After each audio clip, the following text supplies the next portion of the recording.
My guest this week has been there and done that. He joined Williams as an engineer when the team had a staff of just 23 people, and over the following 4 decades, he worked with some of the greatest teams, the quickest drivers, and on some of the fastest cars the sport has ever seen. Changing the whole car was never sensible, actually. The most important thing over the winter was to make sure what you did change was the thing that was going to make it quicker, not just something that you fancied changing. The idea of never spending a penny on something that doesn't matter is still strong in me.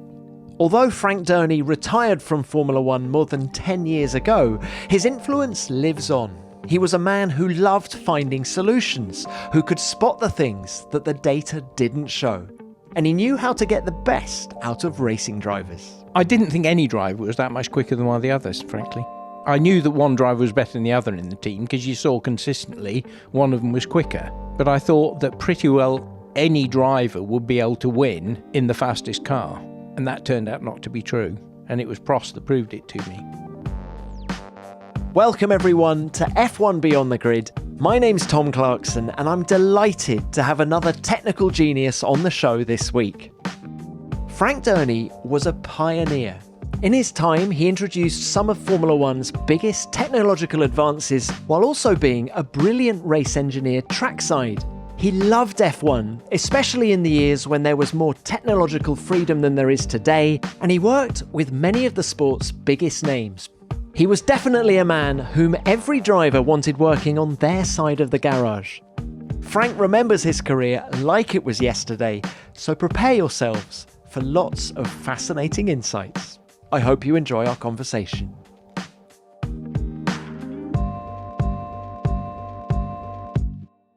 Frank, thank you for having me to your house in Wantage in the UK. It's been a while since I last saw you. How are you? I'm really well. I'm very well, yeah.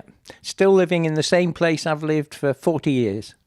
Well, now, there's an interesting point because it's almost 40 years that you spent in Formula One. And I wanted to ask you, first of all, which era in those nearly 40 years was the most interesting for you?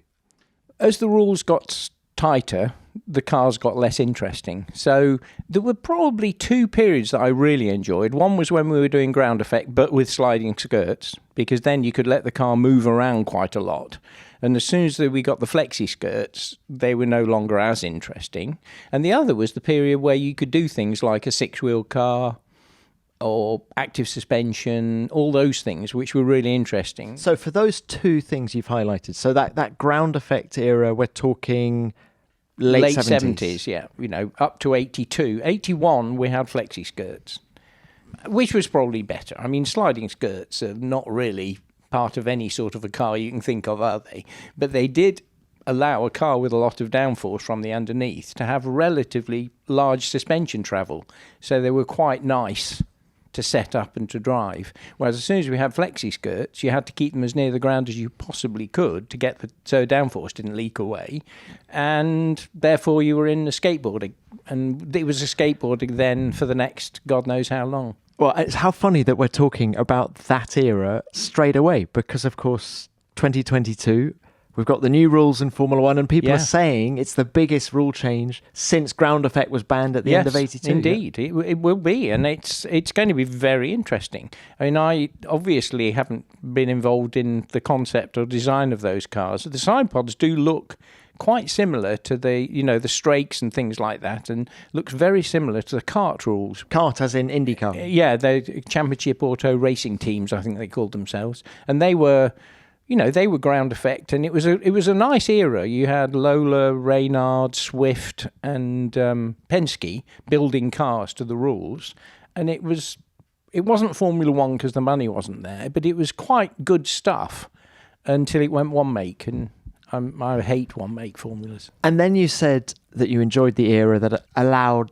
gave you the freedom to do things like active suspension. So really anything up until what, the mid-90s? Is that when it started to tighten up a bit? Yeah, it's the thing is that people make the mistake of thinking that the rules determine how expensive the cars are. And what determines how expensive the cars are is the success of the marketing department in raising cash, because everyone spends all their money. It doesn't matter whether you're buying shoes or building Formula One cars. You've got a budget, you spend it. So the technical regulations, they influence what you spend it on, but not how much you spend. And therefore, it was nicer when you had more things you were allowed to spend your money on. Now you're spending hours in the wind tunnel looking at a little vane that may be a bit more curved or a bit less curved or slant outwards a bit or have a sharp edge or a radiused edge, and it makes a difference which is almost impossible to measure. Whereas back then you'd be saying, I wonder if we can get away with 6 wheels rather than 4. There were big things. I remember coming back from a week's wind tunnel test with 18% more downforce. Well, 1.8, yeah. And then, if you got 1.8 now, it would be like Christmas. While we're just talking big headline things during your career, we've just discussed the era that you thought was the most interesting. What was the best car you ever worked on? I think the FW11B was probably overall the best because it won. That was the 87 Williams with ground Honda effect car, yeah. And in fact had your active suspension on it did, as well, yeah. That sort of, the other car was the 11, the FW11. When I joined Williams, Patrick had laid the car out and schemed up the detail of almost all of it. So I got involved in detail doing. The only thing he gave me to do was the outer panels and the skirts, which he hadn't even thought about how to do those yet. So that was my bit of the car. I then picked up the aero program. All the mods after that came from me, really. But it was a Patrick car. He'd modified the structure massively in the meantime, because I think it obviously started off, the chassis was very like a Lotus 72. And Ross was the technician in R&D. He did a torsion test, and Patrick was horrified by the torsion performance. So Patrick was straight in there improving the chassis and what have you, and I was in there in the wind tunnel sorting out what did and didn't work and what worked better and cooling systems and all sorts. So that car really lasted from, if I look at the gearbox and rear suspension, I actually did the detail on that from Patrick's scheme in 1979, in early 79, and it was still on the car in 1983. That's extraordinary. Yeah, because it wasn't one of the bits of the car that was going to make it quicker. It was reliable, it was light enough, so we just kept it.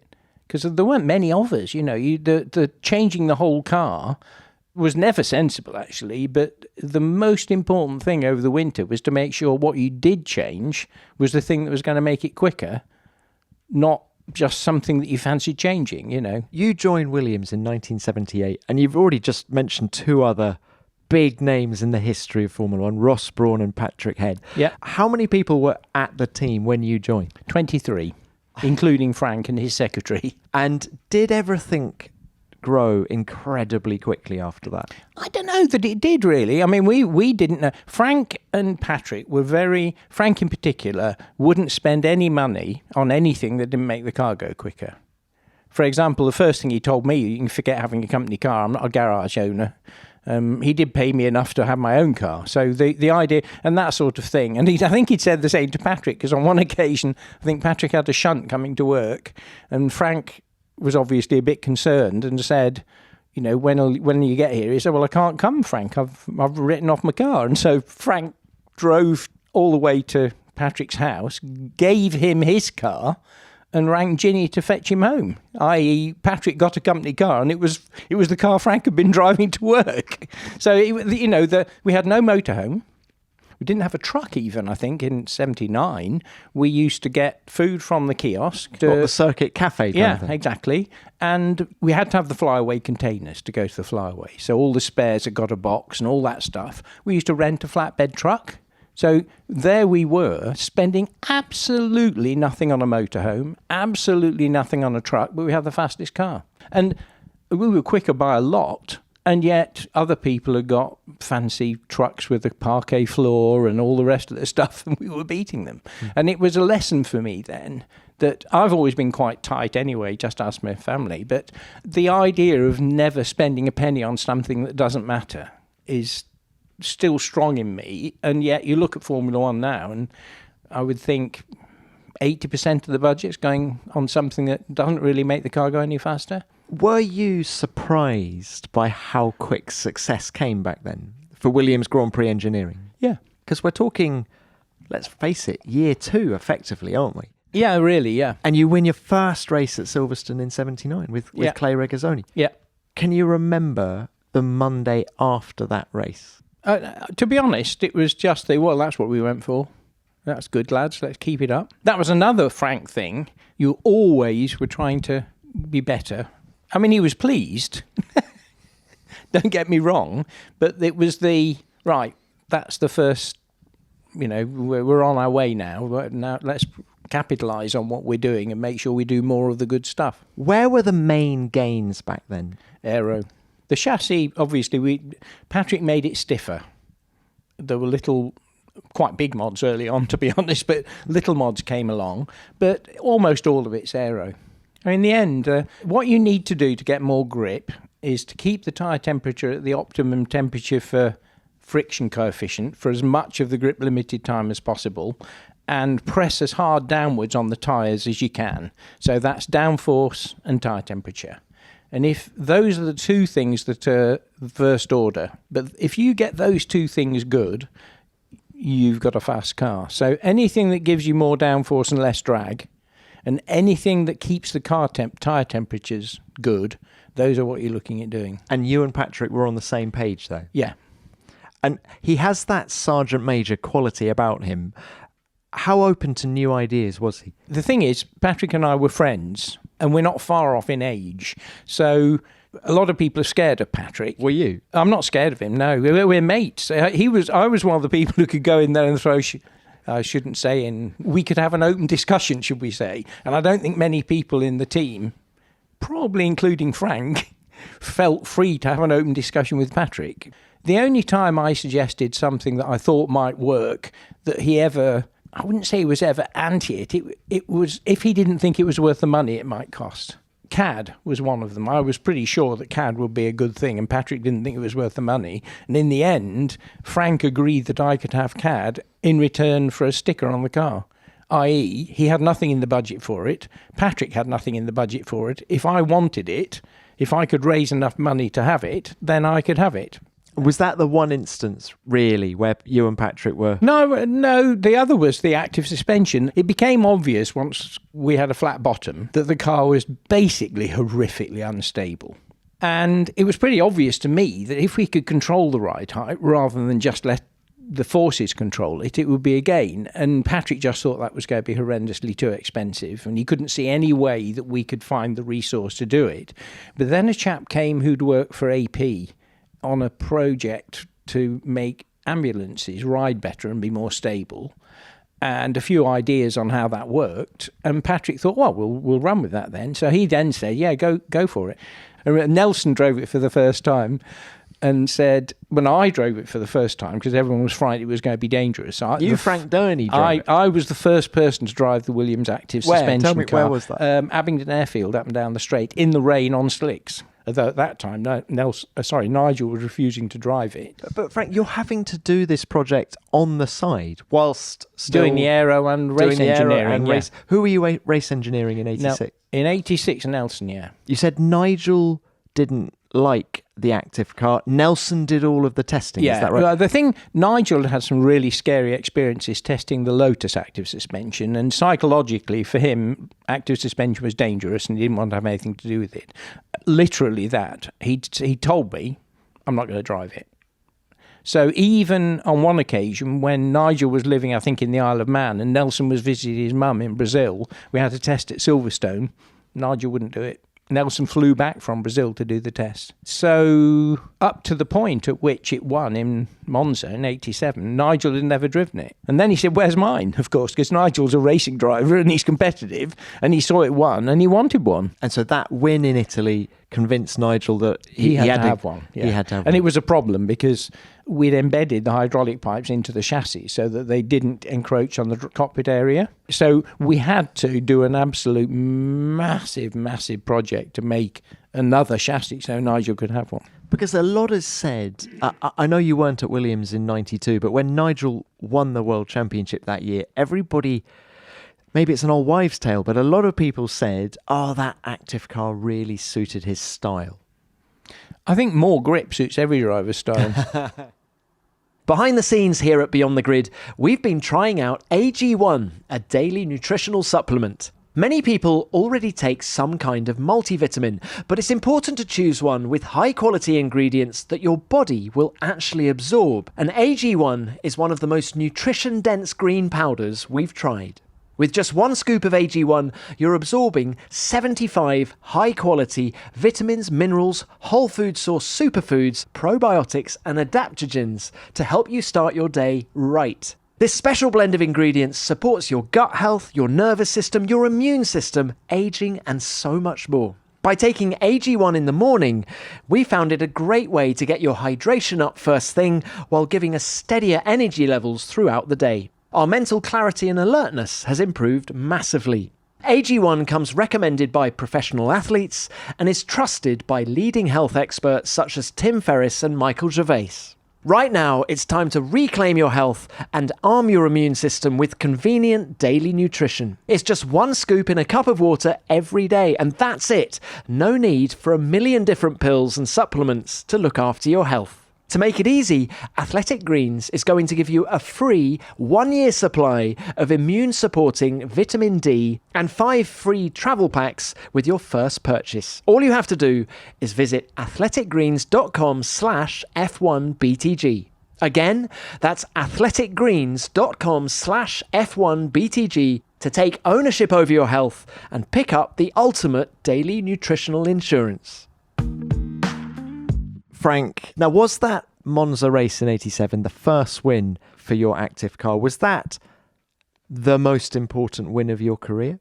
Most satisfying win, given everything that you've just described about getting the active system working? Well, I was a lucky guy. You know, we had a few wins that I enjoyed. I think probably my favourite win was 79 Montreal with Jones, yeah. Because that was one of the races I did. Patrick wasn't there. And of course, you laugh, the level of how many people there were and all the rest of the stuff. I think there would be 8 or 9 of us at the race. And we'd done all the practice and all the rest of the stuff. And back then, there was a warm-up on Sunday morning. And that's when you did your fuel consumption check and your brake wear check and everything. We hadn't run the car full of fuel until then. So we did the full tanks, we did the warm-up, and I went...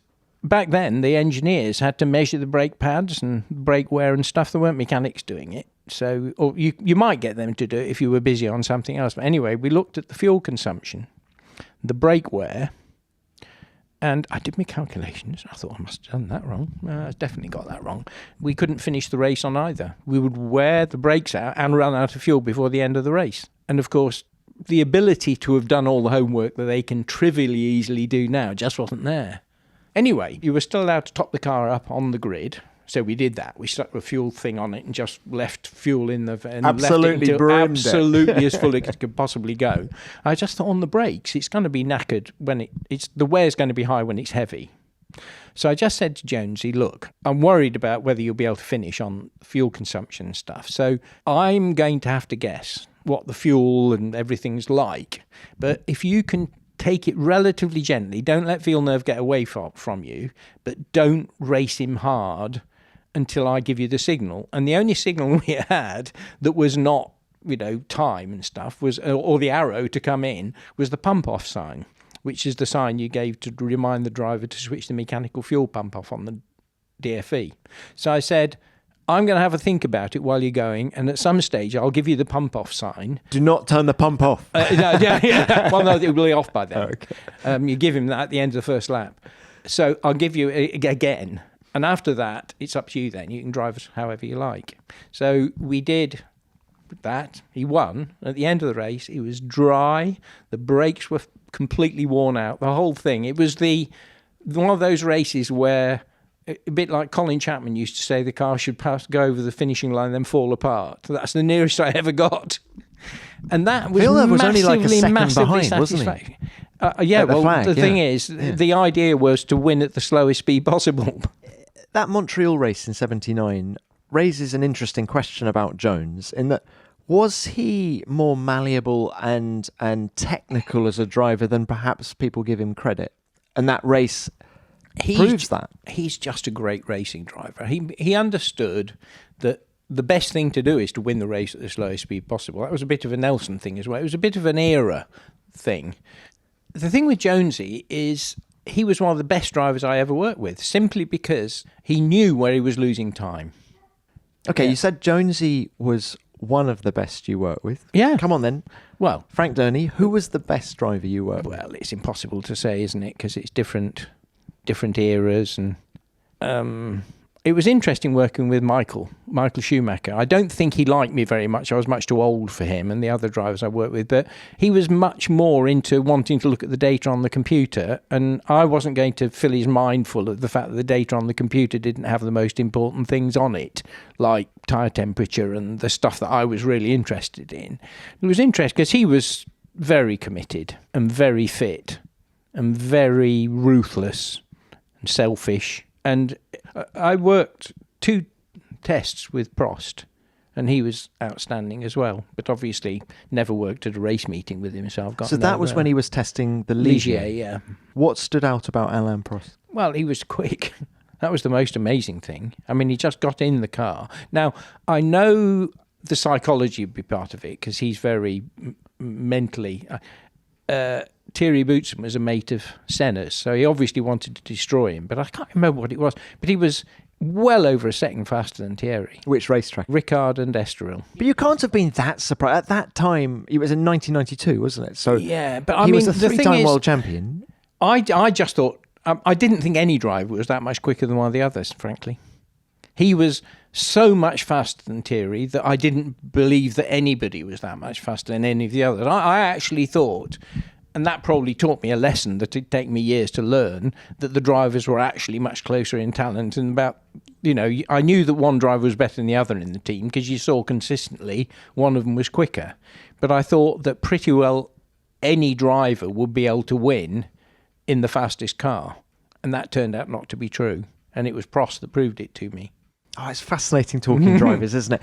On the topic of racing dynasties, you've worked with both Rosbergs, Keke and Nico. I think Nakajima's as well.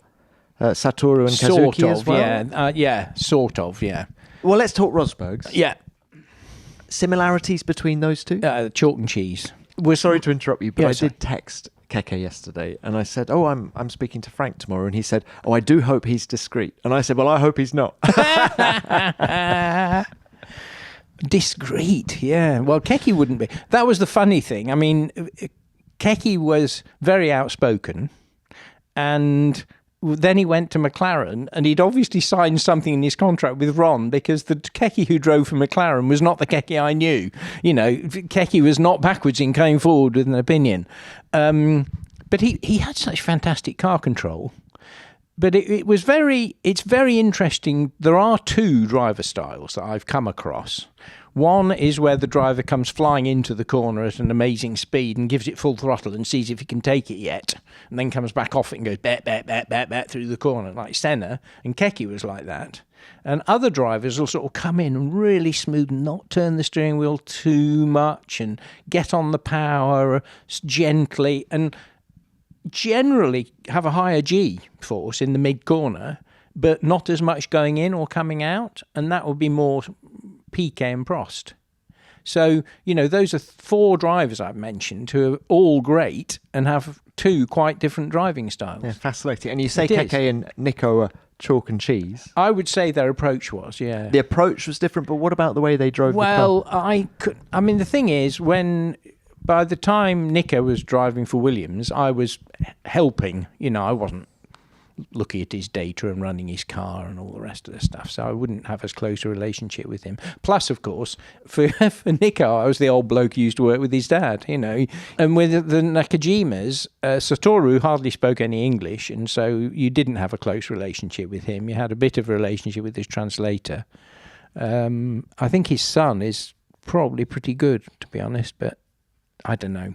It's difficult, isn't it, to say. While we're talking drivers, Nelson and Nigel, chalk and cheese as well. Was that relationship always destined to break down? They were not going to get on. They were very different characters.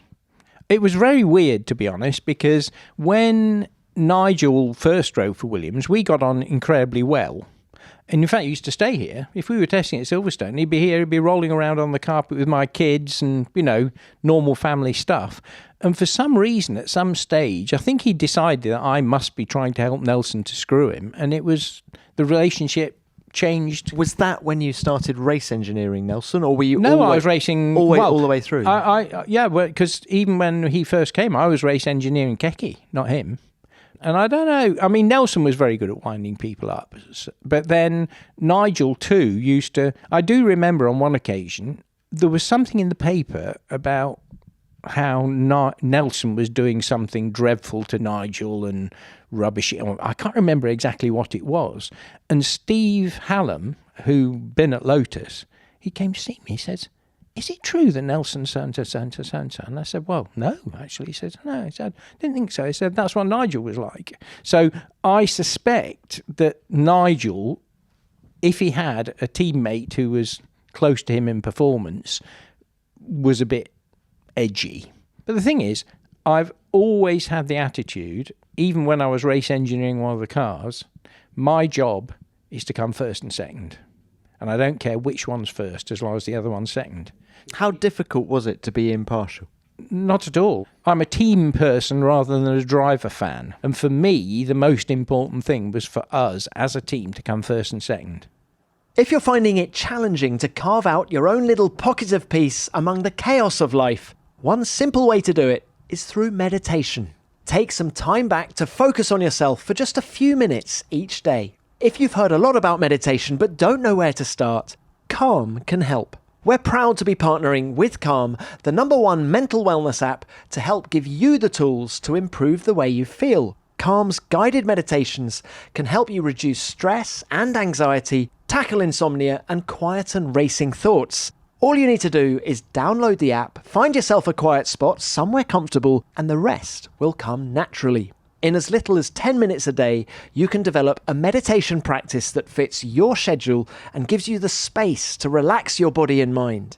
And trust me, once you've started, you'll never look back. It's easily become a small part of my daily routine, but one that makes a huge difference to my overall well-being.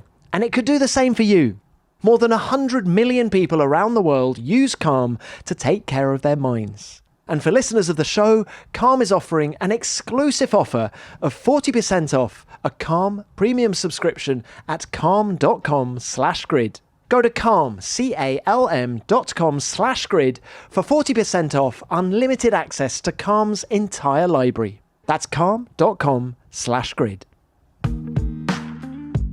Frank, we've talked about your best races. Adelaide 86, is that the biggest disappointment of your career? And for people listening to this who don't know what happened in Adelaide, Nigel had his blowout, and then of course Nelson was brought into the pits so that he wouldn't have the same fate, I suppose. Yeah, that was the concern. Obviously, safety comes first. I know Nelson afterwards said, "Oh, well, I've never been second in the championship." I'm not sure whether that was a bit of bravado. But for me, the biggest disappointment of the year was Nelson knocking all four wheels off it in Detroit, I think, when going at a pace where he should have won. Can you just talk us through the decision in Adelaide to pit Nelson? Pit what was looking like still a healthy car. Yeah. Were you tempted to leave him out and say, well, he doesn't use his tyres as much as Nigel and we're going to risk it? To be honest, when you're on the pit wall, you have to activate decisions you made previously. Making last moment decisions on the pit wall is nearly always wrong. So when you've got to, you haven't really got time to discuss it. And I'm seeing Nigel's tyre fail, thinking, should we bring Nelson in? And Patrick had been running Nigel, and he was team principal, of course, then as well. I went to Patrick and said, what do you think? And he had already decided we should stop him, apparently. You see, it's funny, isn't it? Because I felt guilty for years thinking that it was me that pulled Nelson in and stopped him being world champion in 86. And Patrick said, no, that was my decision. How good was the radio, the pits to car radio back then? Did you have a conversation with Nelson, or was it just a straight pit now and he came in? Yeah, Nelson could have said no, obviously. it wouldn't have been the first time. How did he take finishing second in the Well, championship? Did he give any grief? He didn't give me anybody? any grief, no. No. And when you at all. looked at the set of tyres after the race, what state were they in? Well, they were pretty worn. I mean, whether they would have failed or not, because Keke had a tyre failure. That's what stopped him. It wasn't as if it was a one-off for Nigel. It was. I mean, in retrospect, we should probably have left him out. But if he'd have had a tyre failure and died, then that wouldn't have been a good decision, would it? So you really, like I say, you can't fix the past. Frank, what was your greatest strength as an engineer? I think I'm pretty good at zeroing in on fault finding. I found out probably too late in life that I have Asperger's, and so I've got a weird working brain, and it's quite good at what they used to call troubleshooting. Going through stuff and finding out actually what the problem is, and I think that's my greatest strength. Now, as a man who did 2 stints at Williams, there were, of course, other jobs along the way. Why leave Williams after 10 years? Well, Nelson was very keen that I should come to Lotus, and he said, I'm going to phone you up at 8 o'clock every morning until you agree to come. And he did. This is at the end of 87. Yeah. Well, it was the end of 88, actually. He went to Lotus and decided that the car wasn't very good and that they needed to change the way they made the car. So he asked me to go and join there. And they offered me a lot of money. And the weird thing was that it got to the stage where I thought that with the active suspension and the aero and stuff, you actually needed a team of people to do it, not just me. And if there was going to be a team of people to do it, you wouldn't need me anymore because Patrick could manage that team. Why would I be needed? So I sort of thought I didn't really have the ability to do 3 jobs at once at Williams anymore, because that's what I was doing, really. One of the HR people mentioned it to me a couple of years ago. He said, I looked at the organogram and we were looking at aero and we were looking at this and we were looking at that, and we discovered it was only you. You did all of it. But you loved it. I did. I mean, I was so lucky. Can you imagine? I was so lucky to be paid for my whole career to do exactly what I liked. Did you feel let down by Nelson that he left Lotus? No. I mean, I thought we'd got great drivers, that if we made a good car. The Lamborghini engine car was not a good car. It was we hadn't made any aero gains since I started because the wind tunnel we had a contract with often didn't work. How did Martin Donnelly's accident at Jerez in 1990, how did that affect you personally? I was horrified. I mean, you feel so responsible, don't you? That's the one thing that as a designer of a racing car you're most scared of is hurting your driver. And he was badly injured. So yes, but if you analyse it, and again this is going to sound a bit like you're trying to defend yourself, there've only been 2 accidents I've seen where the driver has hit the barrier almost at 90 degrees. Martin's is one, and Gonzalo Rodriguez in Laguna Seca is another. Just going through it in chronological order. You got the phone call from Ross, is that right? That's right. To go to Benetton. Yeah. Schumacher. Yeah. Everything that came after that. Yeah, I think Ross is very good at seeing what needs fixing. And he saw a place at Benetton that needed fixing. And I think he wanted one of his mates as well, because he was new there. He'd come from the Jaguar sports car project, and there were quite a lot of people at Benetton who were not over enamoured of having Ross in that role. And Schumacher, you've touched on him already, saying how fit he was and the detail that he went into. Yeah. Did you predict then that he was world championship material? Yeah, he was obviously capable of being world champion, Yeah, 7 times? Who thought anyone would ever be 7-time champion then? Never mind 2 people. Yeah. It was sort of unthinkable. I never thought it would ever happen again. And what about Brundle? Is he someone who deserves maybe more credit than he gets? Yeah, I'm actually a big fan of Martin's. I think he's a terrific driver. I think he was one of the greats, actually, who didn't possibly show in Formula One how great he was. He did in sports cars, but I think Martin's one of the... I really do think he's a great driver, way better than the image from Formula One. And he stacked up well against Michael, didn't he? Yeah. I mean, he stacks up well against everybody. I mean, he nearly beat Senna in Formula 3, didn't he? Oh, he and Senna were like that in Formula 3. He's a great driver. I mean, I still think of you as a Williams man, and when you think of Frank and Patrick, and then you go to Benetton and you have Flavio Briatore as the money man versus Frank, a bit of a culture shock.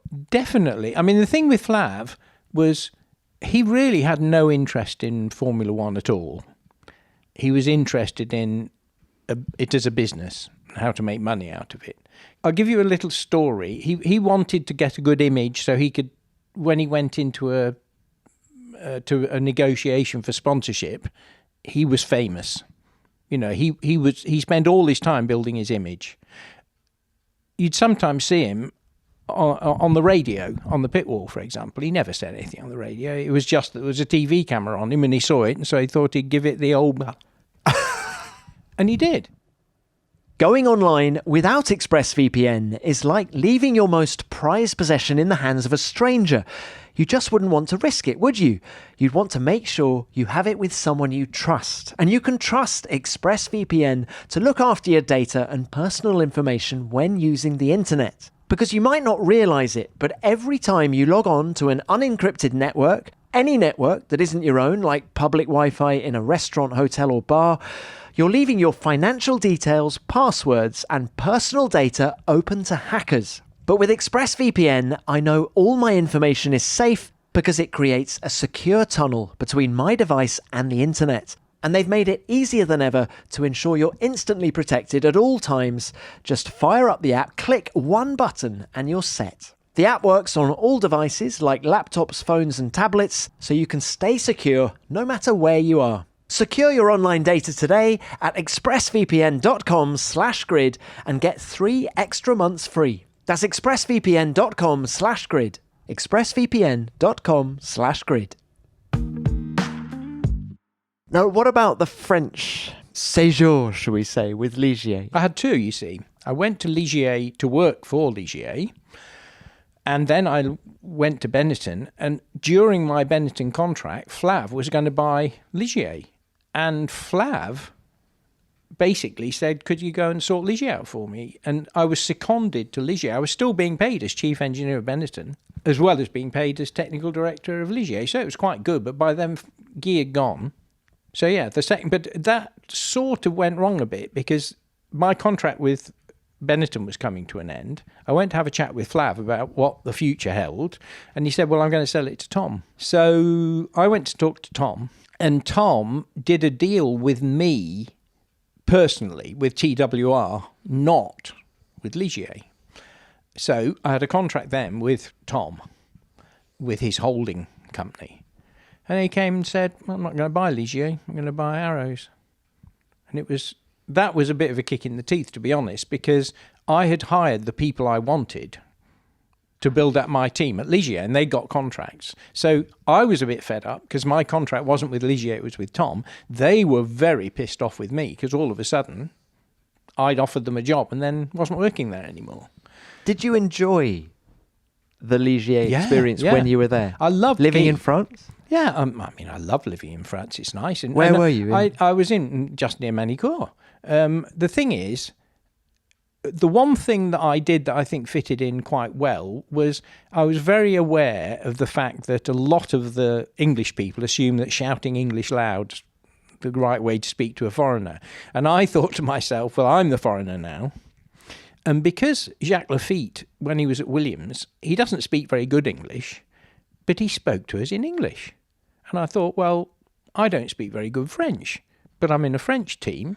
The mechanics generally don't speak English. I'm going to speak French. And the other thing that was that with Jacques, if he didn't speak it perfectly, nobody cared. So eventually I got to the stage where, you know, I could have a chat in the pub with mechanics, speak in the argot, understand. And the highlight of my French, I think, I was on my way to one of the races and I got the train up to Paris and I got a taxi from Gare du Nord to the airport and I was chatting to the taxi driver, and after a while he said, "I can't place your accent. Are you Swiss?" And I thought, yes, it's not perfect, but at least he knows I'm not English. How different was it being at Ligier when you're effectively working for the national team? Did you feel a pressure, and the headlines in L'Équipe, did they matter? No, not to me. I mean, to be honest, to the team. I remember I got to know Johnny Reeve because he was the L'Équipe guy, and he came and he was complaining about something one day, and I sort of, with a twinkle in my eye, said, "I don't know why you're complaining. You run Ligier."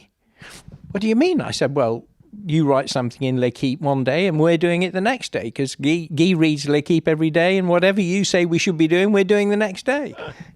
And that was a problem. And I remember Ross telling me once at Ferrari, one of the ways in which they made Ferrari successful was that Jean Todt kept the Italian press at arm's length, because one of the big problems at Ferrari is the power of the Italian press to throw a googly and have the senior management or the sponsors or somebody wanting them to do something that's wrong. And that was the problem at Ligier. We were doing a semi-automatic gearbox, and we'd just done, I think, 2 race distances with it with success, and it was good. And Guy invited me out for lunch, because we had all our meetings at La Renaissance over lunch, and he grabbed hold of me. "Franck, j'ai peur." He just didn't want to do it because he was frightened it wouldn't work out. If you could use one adjective to sum up Guy Ligier. I think patriot is that an adjective? Yeah. He's an enthusiastic, passionate. Did he get it? Honestly, did he understand Formula he One? did. Better than most people, actually. He was the one who had the pressure, because he knew that all the members of the government that were authorising the budget were going to be reading L'Équipe and didn't know anything about motor racing. So he was the one who had to swim the difficult channel, because Guy, he was great, actually. I remember he didn't often say much in the meetings, but when he said something, he absolutely hit the nail on the head every time. And he reminded me of my dad. My dad was quite a gruff, strong character. And Guy was very he was much younger, but he reminded me so much of him. I loved him to bits, actually. He was a great boss, and it's a shame it didn't work out for him. Well, another team that didn't have 5 years, they had 8 years in Formula One, was Toyota. Gosh, I remember the launch. We all flew down to Paul Ricard. Bernie was there. Max Mosley was there. It was the arrival of this great Toyota Formula One team. I think you were back at Williams at the time, but you did go to Toyota for the last 2 or 3 years, having done that stint in IndyCar with Lola. What drew you back, A, to Formula One, and B, to Toyota? Well, I came back to Williams. In fact, that's why Patrick just rang me up one time and said, "It's ridiculous. You're one of the most experienced blokes. We're having all sorts of problems with our car at the moment. You need to come here and sort a few things out." So I went to Williams, and then I got made redundant later. I won't go into the details of that, but that was my second stint at Williams. And after that, I had worked quite closely with Pascal Vasselon on making the Williams, because the Williams' basic problem was setup. They had a setup on the car that didn't keep the tyres at the right temperature and didn't run the car at the right ride height for the aero. And by basically just changing the way the car was set up, we made it go from being quick in qualifying, wrecking its tyres in 10 laps, to winning Monaco. And that was all set up because the car was perfectly good enough. And a lot of the work I did on getting that sorted, I did with Pascal, who was chief engineer of Michelin. Of course he was. So when there was going to be the new 2009 rules, which was very much an big aero change, and he and I knew each other and got on, he thought maybe I'd be able to help with giving them advice in which direction to go on the aerodynamics. So I made some suggestions and made some changes. As a result of Jarno contacted the senior management in Japan, insisting that I went to all the races. So there I was, supposed to be working 3 days a week doing some aero long-term research for 2009. Found myself at every Grand Prix. So it's quite good and entertaining fun working on that. And the 2009 Toyota was a very good racing car. Start of the season it was. It didn't win a race. No. And nor did Toyota ever win a race. No, it's a shame. Why didn't it work for them? I'm going to be unkind now, but the problem with Toyota was that the 2009 car was pretty good. It went through a phase of developing wrongly because they wanted, I won't go into the detail, but they made some changes to the way the wind tunnel bits came out, which resulted in going from being pretty well the fastest car in Melbourne, coming on the podium from pit lane, to being the slowest at Monaco. I think the problem was that Toyota got such a bad reputation in the press that they were never seen by the outside world as good as they actually were, as a result of which they didn't get the best driver. I'm pretty sure that if we had done as well in 2009 as we perhaps could have done, and Alonso had joined, he would have been world champion. Because Pascal... With Toyota? Yeah. I think Alonso thought sufficiently highly of Pascal Vasselon from his Michelin days that he maybe could have been persuaded. So it wasn't their modus operandi that was wrong. It was the fact they had the wrong people in the cockpit. Is that what you're saying? Well, eventually, yeah. I think when I went there, I would say the modus operandi was wrong. They had some very good engineers, and they were doing some. For example, if a stiff car was the thing to have, the Toyota would have won all the races. Because I have never gone anywhere where the work on the structure and the success of the work on the structure was at the level of Toyota. It was by miles the stiffest car I've ever had anything to do with. But it actually isn't the most important thing. So one of the parameters that they were exceptionally good at and had targeted being good at was to make the car better in a way that wasn't going to make it faster. And once they'd accepted that, we were away. I mean, the car, if you look at the progression during 2008, the car got better and better and better, and at the beginning of 2009 the car was good. So they have the capability of doing a very good job. What they didn't have when I joined, I would say, they hadn't targeted the most important things to get good. Well, Frank, thank you very much for your time. It's been wonderful to chat. Yeah, nice to see you. Would you like some more tea? I'd love some.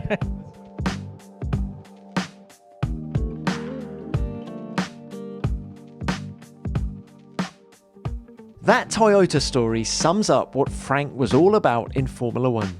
He knew the areas on which a team needed to focus, and that's why he enjoyed so much success over his 40-odd years in the sport. But what a wealth of knowledge and anecdotes. He painted such a good picture of Williams, and who knew that he was the first person to test the team's active suspension system at Abingdon Airfield in the UK, slicks in the wet and all. Frank, many thanks for your time, and thank you for sharing so many stories with us. As ever, please remember to send in any thoughts or stories that you have on Frank. Have you ever worked with him? Which of his cars did you like the most? Send in your messages and I'll read out some of them on next week's show. Which brings me on to what you sent in about Bobby Rahal after last week. What a racing icon that man is. Let's start with this from Jack Byrne. Great chat with Bobby Rahal, he says. I remembered Channel 9's coverage of the 2001 Belgian Grand Prix in which Daz Eastlake said to Alan Jones that Niki Lauda was coming into Jaguar, and AJ's immediate response was just, oh geez, that's not going to end well for Bobby Rahal, a proper nod to the man Rahal is. Thanks for that memory, Jack. Bobby was really fascinating about the whole Jaguar racing chapter in the show, wasn't he? And he could see the writing on the wall as soon as Niki arrived, couldn't he? Next, let's hear from Ryan Janaka. Loved your chat with Rahal, he says. One of the most intelligent and eloquent races, from Formula One to Can-Am to IndyCar and IMSA. The man's done it all. He was my childhood racing idol, and I've had the privilege to meet and interview him multiple times since. Thank you for this episode. My pleasure, Ryan. And you're right, Bobby is such a good advert for our sport. Finally, let's go to Twanga Matika Music. This conversation was very insightful. Just listening to Bobby share his memories of Formula One, as well as his affinity for Jim Clark and his experience in motorsport. Well, thanks Twanga for the message, and I, like you, loved hearing what Bobby had to say about Jimmy Clark, who was clearly such a central pillar for all aspiring racing drivers in the 1960s. We all have our heroes, and Jimmy was a good one for Bobby to have. Well, that's it for this show, and please remember to send in your stories about Frank Dernie. We'll be back next week with another fantastic conversation from the world of Formula One. Now make sure you follow F1 Beyond the Grid on your podcast app so you never miss an episode. And while you're there, why not check out our latest episode of F1 Nation, where Natalie Pinkham, Damon Hill and I are reunited as we look ahead to this weekend's Azerbaijan Grand Prix. Thanks for listening. F1 Beyond the Grid is produced by F1 and Audioboom Studios. Until next time, keep it flat out.